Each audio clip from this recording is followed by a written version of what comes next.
Heyo, and what is up, gang? Thank you for checking out Sledgehammer TV tonight. SmackDown Live started out okay with a very intense and dramatic segment featuring the WWE Heavyweight Championship.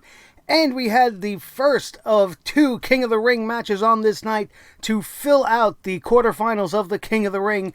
And the rest of the show turned into Suckdown Live very quickly, where we go back into that state of feeling like we are trying to fall asleep in the middle of an earthquake, all the while your great Aunt Mildred is trying to sing you a lullaby, but the problem is she's fucking tone deaf and it's driving you crazy. And even though your eyes are just falling heavy with sleep, you cannot help but stay awake to be subjected to tonight's garbage episode of SmackDown Live, and we are here to talk about it right here and right now. My name is Nick Nightmare, and you are watching the Sledgehammer Wrestling Show's SmackDown Live King of the Ring review for 2019.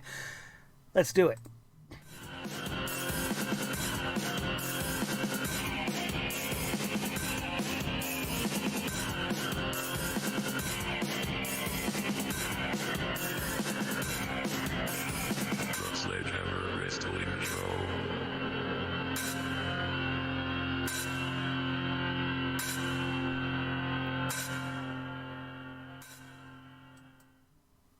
The first round of the King of the Ring for 2019 is in the books, and here is a look at the brackets. Some pretty interesting matchups, but if you're really looking at it, it's become a pretty predictable field. I see a lot of heel face booking going on. We didn't have anything unusual. We had all of the babyface heel pairings that we all pretty much expected.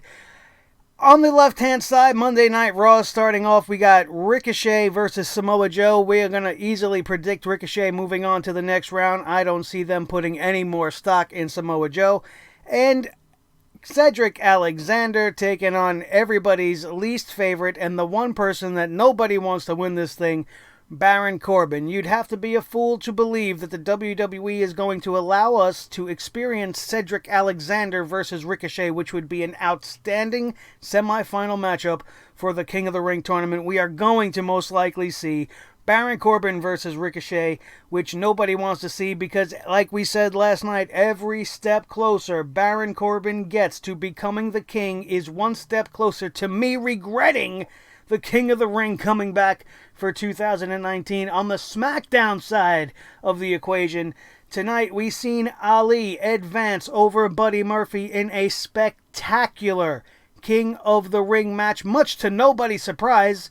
I don't know why everybody's acting like this is, oh my god, can you imagine what happened? Of course I can imagine. I told you guys last week this was going to be the best match of the entire tournament, and of the remaining matches that we have definitely coming at us, I don't see anything that's going to top that, with the exception of maybe Ricochet Alexander as a semifinal, and maybe Andrade versus Ali, possibly Ricochet versus Andrade for a finals matchup or something like that. But as of right now, what we got tonight from Buddy Murphy and Ali was unbelievable. It was definitely King of the Ring quality. There is a problem with it, and we will go over that as we go over the card.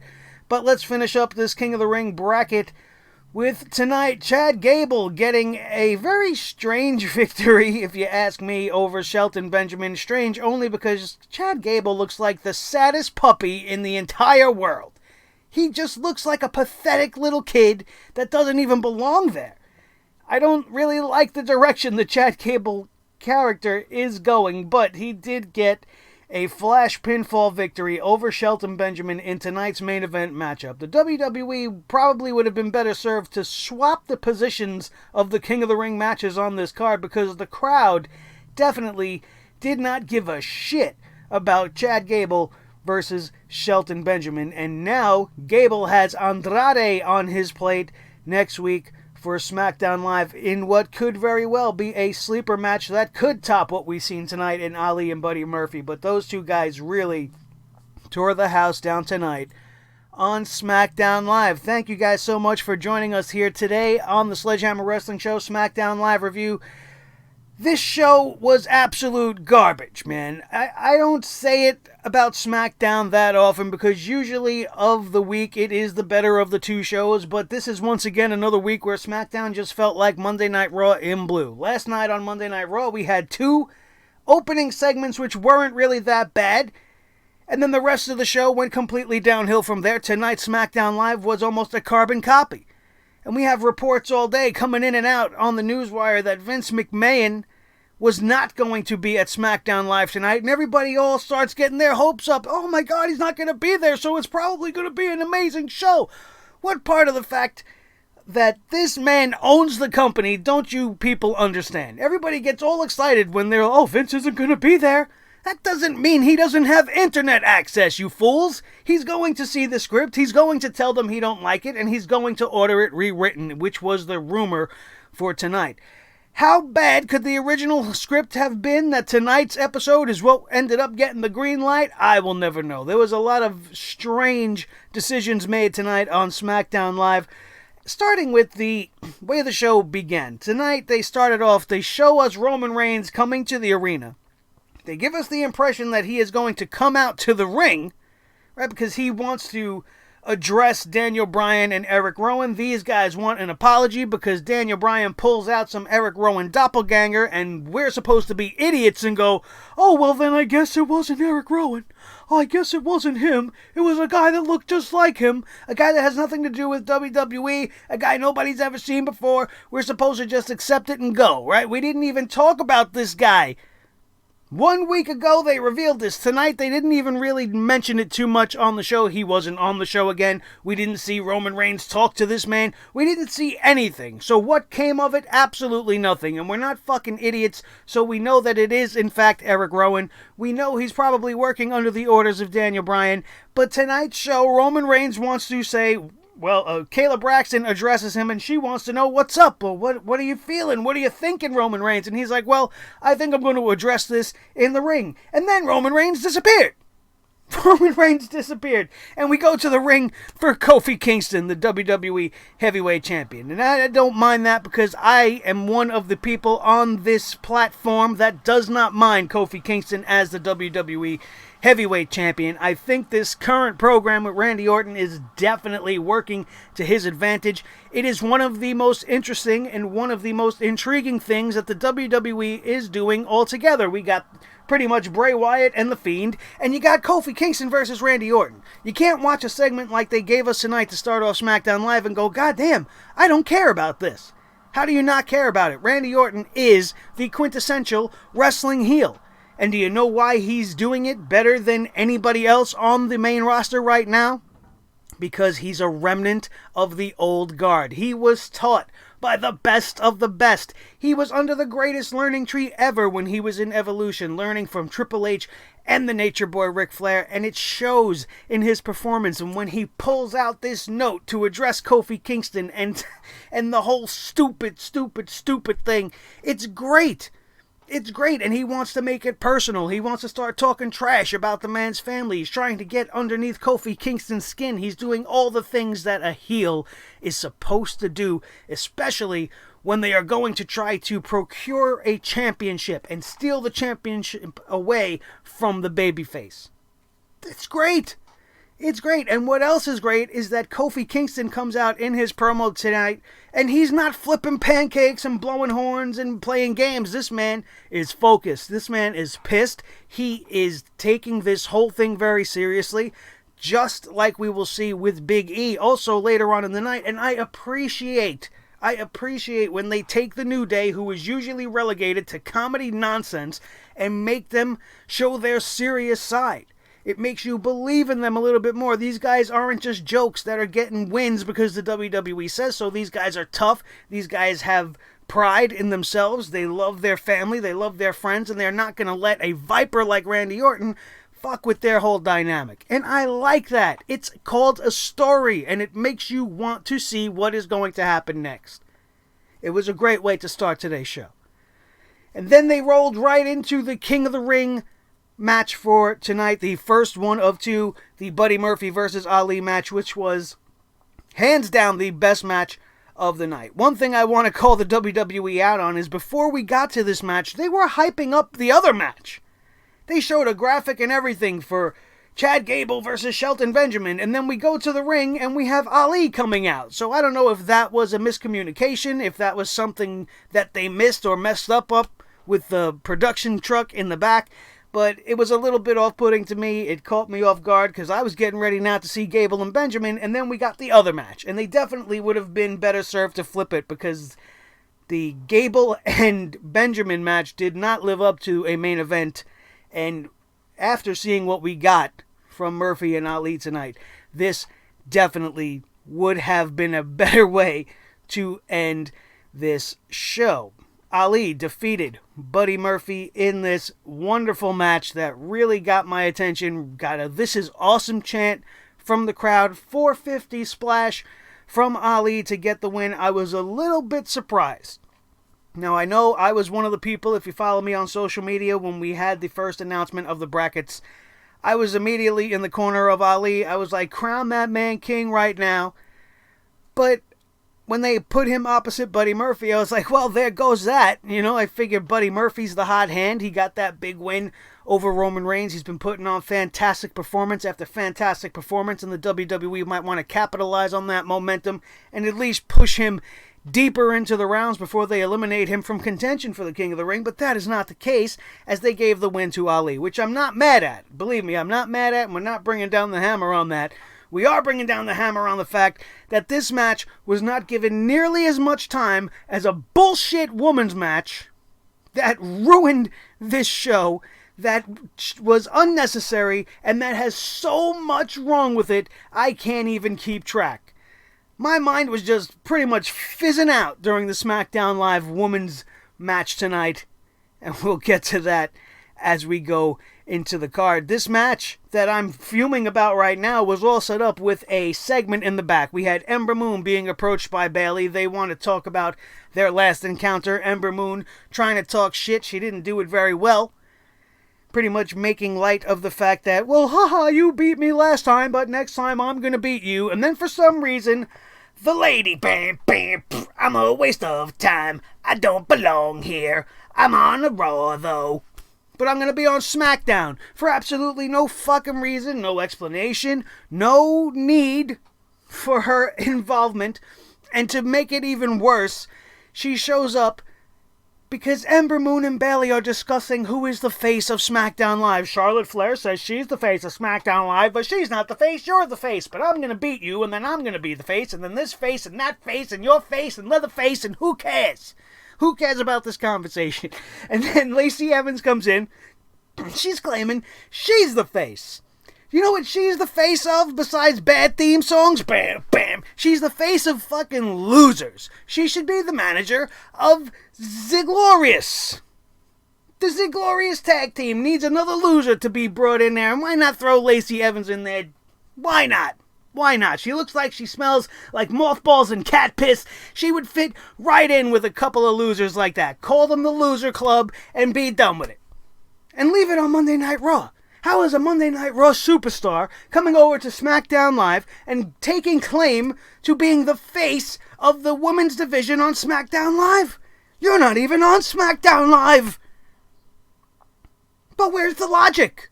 Oh no, but this was a great show, man. This was a great show. You're too hard on everything, man. No. Somebody's got a hard on for Lacey Evans, I'll tell you that much. This broad showing up, being able to fight another champion. I know it wasn't a championship match. There was no implications for her winning and getting a title shot or anything like that. But what happened to people fighting the lower members of the roster? Honestly, I thought when Lacey Evans said, oh, we're going to have a match tonight and I'll show you nasties who the lady is, I thought she was talking to Ember Moon. I was like, all right, well, at least that makes sense. Ember Moon needs to get back in the ring after a championship loss. Bayley don't need to be wrestling tonight. And Lacey Evans, if she wants to show up, she might as well be wrestling somebody in the mid-card. But that's not what happens. This bitch gets a shot right up against the champion once again. After all she's done is had her back to the mat, looking up at the lights. She's probably looking up at the lights backstage somewhere and letting somebody plow her ass so that she remains in the main event scene. I don't understand it. I don't understand it. Makes no sense. They recap Sami Zayn and the Intercontinental Champion Shinsuke Nakamura attacking The Miz last week. The Miz came out. Big Daddy Miz. I hate good guy Miz. I hate him. But tonight, you probably felt bad for The Miz. And that is because of how good Sami Zayn was in a role that I never wanted to see him in. Sami Zayn in ring is fantastic. He's just as good, maybe better than he is on the microphone. But when you watch Sami Zayn tonight, and everything he did with Shinsuke Nakamura and making him the mouthpiece for the King of Strong Style, was a fantastic maneuver. This was a great segment. I think that if they keep doing things like this, the whole thing with Sami Zayn and Shinsuke is going to just develop into one of the better things on SmackDown Live. The only bad thing about it is that their target is The Miz. The Miz, as a babyface, does not generate any sympathy from me. I don't care about him. It makes me sick to my stomach. This guy took a Kinshasa to the face tonight, thanks to the antics of Sami Zayn and Shinsuke Nakamura. And then like 20 minutes later, he's out there on Twitter hyping Miz and Mrs. Way to show integrity for the business. Way to show respect to the business that you've been working in for 20 years that actually offered you the opportunity to have this fucking show in the first place. You're just going to be out there. You just got rocked by a Kinshasa. 15, 20 minutes later, he's in the, hey, don't forget to watch the show tonight, and I'll be here answering questions after Mrs. and Mrs. is over. Nice job, Miz. Come on, man. Priorities. I know you're trying to make money, but protect the business. I guess kayfabe don't fucking matter to these guys anymore. Social media is what matters. Matters to me. Definitely doesn't matter to these guys. Sami Zayn, like I said, was fantastic. He interrupted The Miz during The Miz's whole tirade and his challenge to Shinsuke Nakamura for an Intercontinental Championship match at the Clash of Champions. I don't want to see this match. I think Shinsuke should be given a much better opponent than The Miz. Not just because he is the undisputed king of soft style, but because it's just so random, it's just so out there, and there are so many other people. Why do we need to see The Miz going back into the Intercontinental Championship picture? Because you got nothing better for him to do? Been there, done that. We've seen him have some incredible Intercontinental Championship reigns. I don't want to take a step backwards. He should be moving forwards towards the WWE Heavyweight Championship, but that's not going to happen until he turns heel, because I don't want to see him with the championship as Dad USA Network spokesman Miz. That's not what I want to see. I'm not going to shit too much on Zayn and Nakamura. I'm digging it. I think it's very cool, and I'm going to let it marinate and see how far they go with it. I'm not going to put too much stock in it, because knowing the WWE, it could be over next week. And there'll be no explanation to it. It'll just be over. But right now, I'm digging the duo. And hopefully, after the Clash of Champions, we'll see this develop even further. And they'll be given some better champions, better challengers for the championship, rather. And this might be the best thing that ever happened for both of these guys. They announced Big E versus Randy Orton for later tonight. Earlier tonight, we saw Big E leaving the trainer's room in the back. Kofi Kingston, after being in that brawl with Randy Orton, suffered a DDT to the concrete, and he was taken out of commission. I kind of glazed over that in the open. But that's what happened, and now Big E is coming out. He wants some revenge. He's going to reap his vengeance against Randy Orton later this evening. We had the greatest Shane McMahon segment of all time take place on SmackDown Live tonight. The fact that it existed still sucks, and it is very wrong. And the fact that we had to see Elias backstage and even mention Shane McMahon at all is very wrong. But the fact that the Shane McMahon segment on this evening did not actually include Shane McMahon definitely earns some points. But the fact that this is still going on and the whole Kevin Owens Shane thing is far from over is just so disinteresting, and I'm not looking forward to it. And I know some of you guys are going to be disappointed because there's not going to be any sweat jokes tonight, because I didn't see that guy dripping bombs all over the place. But that's something you'll have to look forward to when the WWE undoubtedly brings that sweat machine back next week for SmackDown Live. The SmackDown Women's Champion Bayley defeats Lacey Evans tonight, and that is the only good thing that could come out of this, other than the fact that Bayley needs to be showcased and be winning matches because she is a champion. Why this woman, Lacey Evans, is being given matches, I will never know.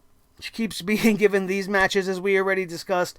Charlotte Flair made her way down to the ring because, God forbid, we have a women's segment ever that doesn't involve either Charlotte Flair or Alexa Bliss in some way, shape, or form. She was down there, and I'm looking, and I'm like, why do we have to have two Charlottes? Why? I don't get it. Two Charlottes is not better than one. I know the old adage, two is better than one, is usually true. And that is not the case, unless maybe you're Andrade Cien Almas, and then you want to, of course, have two Charlottes, and you go in the room, and you're going to be wooing all over the place. Woo!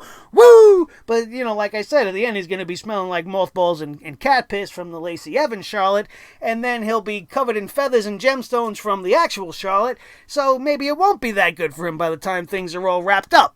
You know what I'm saying? Hopefully he keeps himself wrapped up and we don't have any little Almases running around wooing woo, woo in Spanish.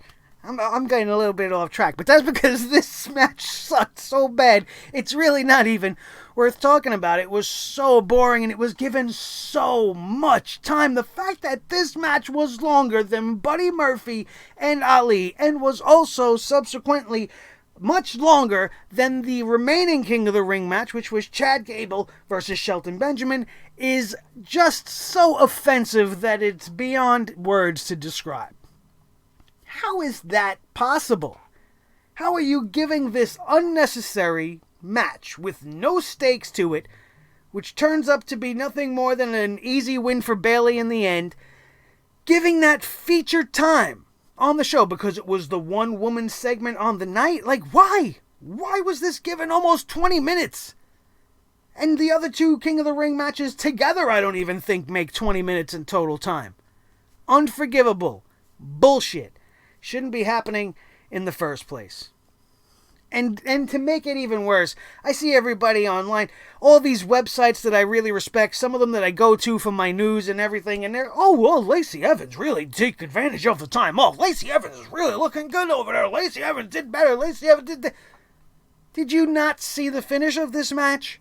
Do you know how easy it is to take a belly-to-belly suplex? I do. I've been training. I'm doing my thing. I know how it is to wrestle. And I see Lacey Evans not helping. Wrestling is about teamwork. If you know anything about the ins and outs of wrestling, you know that they are working together to create the illusion of violence so that we could be entertained by choreographed combat. Okay? And I'm watching, and I know, because I'm learning, and I see this girl give nothing. She gives nothing to Bayley. Bayley had to lift her dead. It was like wrestling a sandbag, which is where the term being sandbag comes from. She did not lift, elevate, jump, add to the ease of the move. She did not help in the finish of this matchup. It's like wrestling a boulder. Awful. Unnecessary. Just took the wind right out of the whole show. Not that it was that windy at that point anyway. It was going downhill quickly, and this definitely took it to a whole nother level. Kayla Braxton she's probably token. That's how you stay employed at the WWE. You got to stay high at all times. I imagine that. Good luck getting away with that with the wellness policy, though. Kayla Braxton spoke with Daniel Bryan and Rowan in the back. Bryan said that he proved the innocence of Eric Rowan last week, and he's not leaving the arena until he receives an apology from Roman Reigns, and then he starts snorting like a pig, and it just makes no sense, and it's the little bit that they're carrying over from last week. I'm not interested. I'm still waiting for Daniel Bryan's earth-shaking, career-altering announcement. But instead, he's just been given this weird program with Roman Reigns, which nobody understands why. Hopefully they get around to telling us that at some point. Randy Orton defeats Big E in what was turning out to be a good match, but the WWE just cannot help themselves. They can't help themselves. They have to find reasons. They have to make people not look bad. They feel like Big E taking a loss to somebody the caliber of Randy Orton needs to be justified by having him have two clowns come out and help him. Randy Orton was easily on his way to beating Big E, and they have the Revival come out, and they pull off the traditional heel needs help to win his matchup. It's just Randy Orton. What is he, a 9-time heavyweight champion? You need to justify Randy Orton beating Big E? Like I said, I appreciate a more serious New Day. I like when they are out there one-on-one and they don't have their brothers in their corner. And I think that this would have been a prime opportunity to just give Randy Orton a clean victory over Big E, which lets him stick it even more in the back of Kofi Kingston. Well, look what I did to you at the beginning of the show. You weren't around. I took care of Xavier Woods last week, and look what I did to your buddy now. Now, then after the match was over, you still could have had the Revival come out and give a post-match beatdown to give an added emphasis to everything. But instead, you had to ruin the integrity of the match. You had to make Randy Orton look like he can't win without cheating, which is absolute bullshit. And you're setting us up for a predictable Kofi Kingston win at the Clash of the Champions, because everywhere you look, Randy Orton's getting the advantage. And I don't like that aspect of it. These guys, Big E and Randy, went out there tonight and they put on a hell of a match. It was getting really good until the bullshit and the shenanigans at the end had to ruin everything. In the back, Sarah Schreiber is interviewing Chad Gable. Like I said, he looks like the saddest sack of potatoes you have ever seen. Like a sack of potatoes that know they're about to be mashed any second. He's just really looking pathetic. The new haircut doesn't help him. He's got like this howdy doody face now. Reminds me of a young Bob Backlund. But he's got so much sadness in his eyes that you can't help but feel bad for the kid. You're just like, dude, go home, man. Go home. Drink some milk. Go find something else to do. Instead of drinking milk, go be the milkman in your local town. Go do something else. You look sad, bro. You look like you're not even happy to be alive right now. Perk up a little bit. Something. I don't understand the character, and I don't care too much about where it's going. He's talking to Sarah Schreiber. He noticed Shelton Benjamin should know better than to underestimate Chad Gable, and then Benjamin shows up, and the short jokes come out. Like it's literally like they go back to the worst stuff that they did last year and say, well, what's some of the stupidest things we ever did? Well, we had Big Cass attack Daniel Bryan with the whole "you're a short person" thing, and maybe we should do that. You know, Chad Gable's a little guy. That would make sense. Shelton Benjamin's much bigger than him. We'll have him picking on him for being short. We'll completely ignore the fact that they used to be tag team champions. We're going to go on with this like they had this big falling out and that they hate each other, but nobody knows this but us. We're not going to explain anything. We're just going to have him go out there and make short jokes like a 5-year-old child. Guy standing right there. He's like, oh, I'm looking for Chad Gable. Tell him, if you see him, I'm looking for him. Meanwhile, the guy's standing right there. And, of course, he ends up looking him in the eyes because he's just fucking with him. He's trying to get in his head.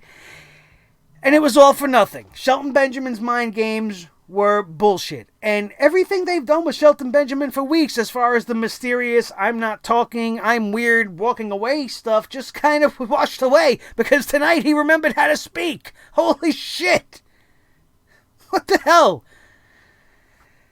After this, we, of course, had to rewatch the 24/7, hey, look at me, I'm a clown, avocado toast, gold-plated championship shenanigans from the Fox News sports bullshit. We talked about this last night, so we'll keep it brief. I'm just going to repeat what I said last night. And the fact that you had a Fox News anchor win this belt, even for the most minuscule of time periods, makes it the most laughable, most unimportant, most unnecessary, and most embarrassing championship belt you have ever come up with. And this is a company that has had not only a Divas Championship, but it has had a Hardcore Championship, which was a broken belt, scotch taped and duct taped together with the word Hardcore written in black Sharpie on it. And you had the same 24-hour rule. We had divas winning it. We had managers winning it. And it was fucking stupid. It ended up being stupid, which is why it went away. When it was cool, it was the Hardcore Champion. We had matches with Raven. You had that whole Raven and DDP and Kane three-way rivalry. And the Hardcore title was involved. It was cool. And then it went the way that the 24/7 title is now. And where did the Hardcore Championship end up? In the trash. Where the 24/7 title deserves to be as well. But of course, we had to rewatch all of this fucking nonsense in order to make me heave up my dinner from the earlier parts of the evening. Terrible. It doesn't get any better.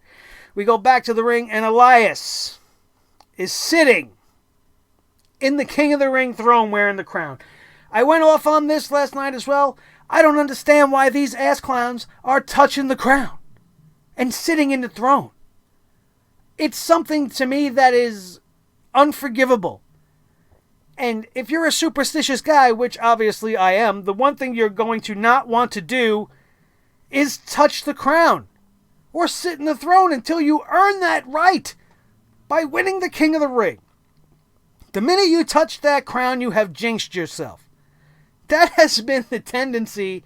That has been what I have seen time and time again in the history of the King of the Ring. If anybody has ever gone out there and touched that crown, they are guaranteed to lose the whole fucking thing. That's the only good thing about Baron Corbin touching it. It's the only good thing about Elias touching it, is that, in my opinion, that means that there's no way they're going to win. And if they do win, then that's a goddamn shame. Because you shouldn't be touching the crown. Putting it on your head, sitting there acting like you're the king. All of this only to have Kevin Owens pop up from behind out of nowhere. They're trying to recreate that one fucking cool moment. And it wasn't even Kevin Owens that did it. It was Drew McIntyre popping up from behind on The Undertaker. And it was great. And then they did it with Kevin Owens and Shane. And now they're doing it again. Kevin Owens, unbeknownst to everybody, peeks out from behind the King of the Ring throne. And then attacks Elias. Elias gets stunned. Next thing you know, it's become a 24/7 I'm a clown segment, and I could care less. Drake Maverick ends up winning the title. Maybe he can actually go home and smash his wife. Are we going to have video footage of that? Is he going home to the hotel room? He's going to be about to put it in, and then R-Truth is going to come from behind, DDT him, pin them both into bed, and then R-Truth is going to smash his wife, and then leave with the Avocado Toast Championship. Did I just ruin that for you? Spoiler alert. I'm sorry. If not that, why are we watching it? I'll watch that. That's cool. I wouldn't mind seeing Renee Michelle's Renee Michelle. Who cares at this point? I wouldn't mind seeing her getting smashed by somebody on SmackDown Live. It'll be much more entertaining than what we've been fucking watching week after week after week. And it would give some good reason for the 24/7 title to be around. I could see some boobies. Fuck out of here with this. Off the rails I go, ladies and gentlemen, as the hammer continues to fall. Chad Gable defeats Shelton Benjamin in the first round King of the Ring match to close the show tonight. All Corey Graves did was continue the bullshit short person jokes, turning this into a Jerry the King Lawler segment almost. It was fucking awful. Just really bad writing. This ended when Chad Gable suddenly reversed and rolled up Shelton Benjamin to get the advantage and advance to face Andrade in the quarterfinals next week. All of this I thought was going to be the end of the show, and then I looked at the clock and I'm like, oh shit, there's 10 minutes left and Roman needs to apologize. Oh, what are we going to do here? And then this gets really friggin' weird. Really, really weird. So there's footage now. Roman Reigns comes out and he's talking to Daniel Bryan. Daniel Bryan wants his apology. Roman Reigns is like, listen, I'll give you your apology, but first I got something I want to show you. I want to show you a little bit of video, and if you think I should apologize after this video, I will do so. He rolls this videotape of the crashing of the backstage area. Not the car accident, but when the stockade, or whatever the fuck you call it, the scaffolding was pushed down on top of Roman Reigns. Suddenly, after 5.5 weeks, or 4 weeks, or however fucking long it is, suddenly there's a camera angle with the clear view of the attacker of Roman Reigns. And it is obviously Eric Rowan. And I'm asking where the hell this angle has been. We've actually seen this footage from this exact angle that Roman Reigns revealed tonight without the part of Eric Rowan being visibly seen pushing over the production boxes and such. So they filmed 2 versions of this segment. Is that what you're telling me? One where there was no attacker, and then one where we had the Eric Rowan reveal? Nothing was really made of the imposter doppelganger. Roman's just like, yeah, I got this footage. Daniel Bryan sees this footage and flips out and starts smacking Eric Rowan like a redheaded stepchild. Just smacking him, saying, I hate liars, screaming in his face. How could you lie to me? I hate liars, I hate liars. I'm asking myself, what the hell's going on?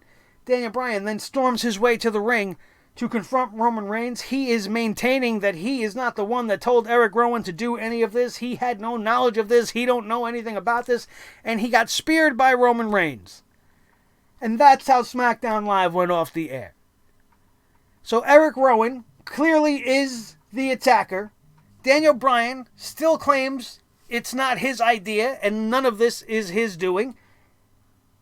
And we still know nothing. We still know nothing. Roman Reigns hasn't really said too much.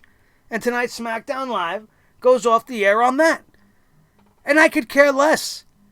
I would have much rather them finish this night watching Ali and Buddy Murphy tear it down and then fade into black on Ali making it into the quarterfinals of the King of the Ring. Other than that, there was nothing else to watch on this show. There was nothing else that was really that important. The Randy Orton, Kofi Kingston stuff, as good as it was, it's just the continuation of what they've been doing. I hope they continue to do it. Hopefully they don't do too much and they don't try to get too weird with it and make it uninteresting and stupid like they've been known to do. But right now they're on a decent enough path that it's okay, and I'm actually interested in the WWE Heavyweight Championship matchup. Unlike their counterparts on Raw, with the Universal Championship, the most boring and unnecessary championship title program I have ever seen in my life. If you want to hear more about my thoughts on Monday Night Raw, you can check out the Raw review, which is live on the channel if you missed it last night. I don't know where you were. Maybe you were asleep because Raw put you to sleep like ZQL, which is pretty good stuff. If you need to go to sleep, use it.